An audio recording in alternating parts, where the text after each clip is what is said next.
Hoy quiero hablarte de una estrategia que va a diferenciar tu relato novela del resto de obras literarias con las que compartas el mismo tema o argumentos similares.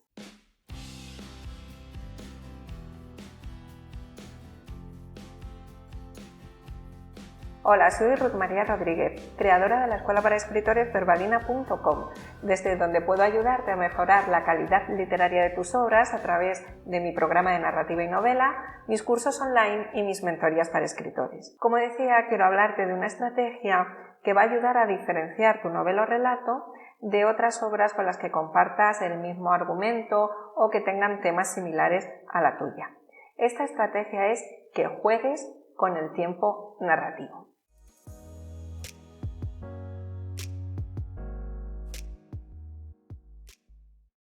Así que vamos a comenzar reflexionando sobre el paso del tiempo. Bueno, todos hemos vivido momentos que nos han impactado y somos conscientes que no los vamos a volver a vivir, pero sí podemos contárselo a otros tantas veces queramos.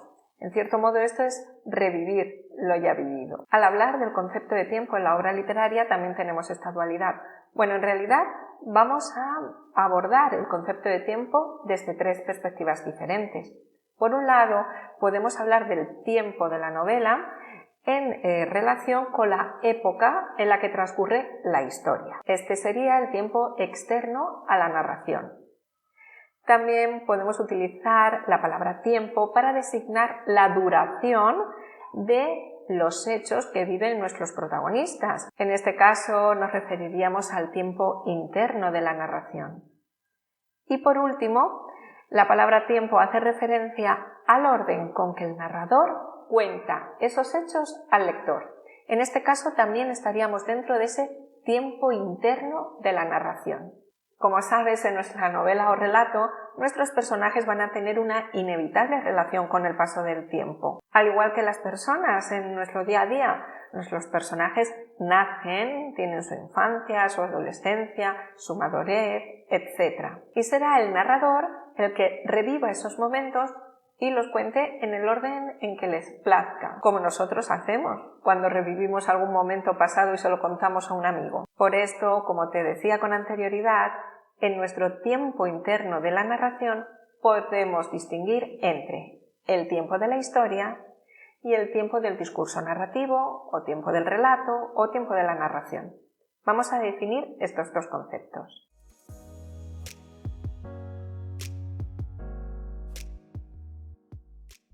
El tiempo de la historia es el transcurso de los acontecimientos que viven nuestros personajes. Fíjate en una cosa, al igual que en la vida misma, los personajes de tu novela van a vivir los hechos de la siguiente forma.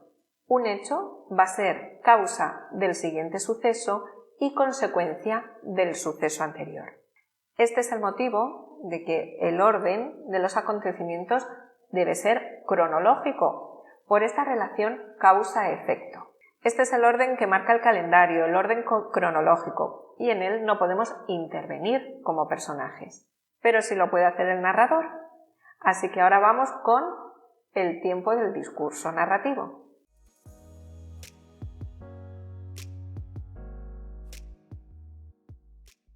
El tiempo de la narración, o del relato, o del discurso narrativo, etc., es el orden en que el narrador cuenta los hechos que viven los personajes al lector. Este es un tiempo más flexible, ya que no transcurre bajo la dictadura del reloj, sino que tú, como autor, puedes influir en él a través de tu narrador. Al igual que en la vida real puedes informar de un hecho que sucedió hace 3 años a un amigo, el narrador podrá hacerlo también de la misma forma, o incluso contar ese mismo hecho desde perspectivas diferentes. Ya sabes que en la literatura no hay reglas fijas y siempre estamos abiertos a tu creatividad.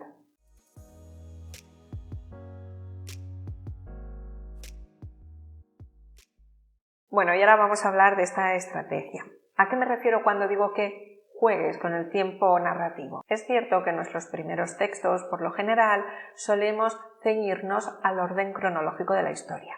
Esto es así porque nos ayuda a organizar esta historia dentro de una estructura, planteamiento, nudo y desenlace, y también porque la manera en que transmitimos la historia al lector va a ser la misma en la que suceden los hechos y nos puede resultar más sencillo. Pero ya cuando vamos empezando a practicar un poquito más, quizás nos puede ser útil conocer otras técnicas para alterar ese orden cronológico, porque quizá te haya pasado que siguiendo ese orden cronológico tú como autor o como autora detectes que en algún punto el lector puede perder interés en tu narración. Y eso es lo último que queremos, ¿verdad? Que el lector pierda interés y que cierre el libro.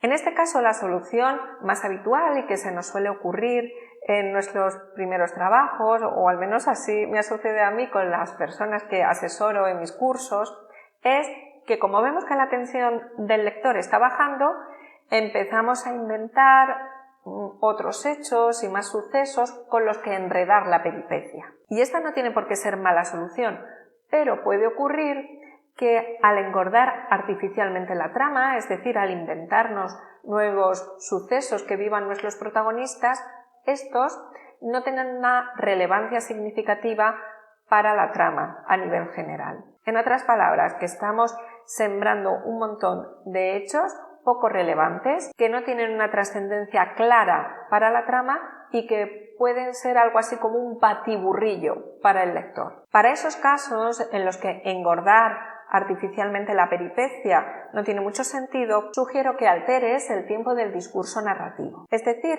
que desordenes cronológicamente los hechos.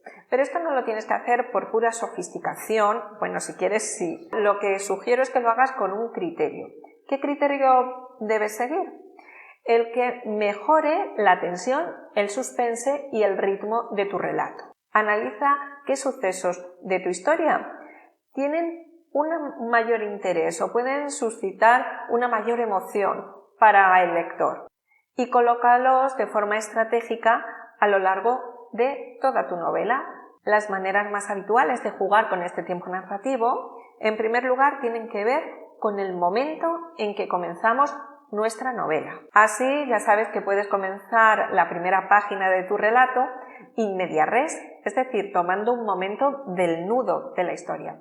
O también in extremis, in extremas res, que es tomando un suceso de ese desenlace. Y después, a lo largo de toda la historia, puedes recurrir al flashback, es decir, a la analepsis, a volver a un hecho pasado para informar al lector si en caso de que ese hecho sea relevante. Estoy segura de que esto ya se te ha ocurrido a ti, así que voy a aportarte un poquito más.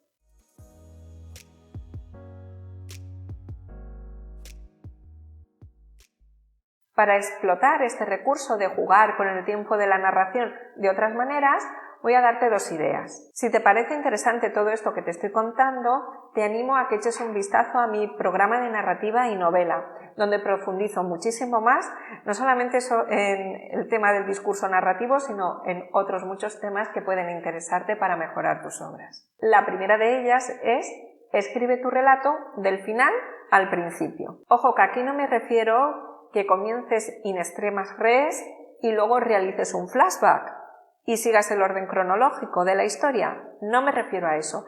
Me estoy refiriendo a que escribas del final hasta el principio de la historia. Lo que te propongo es que cuentes la historia hacia atrás.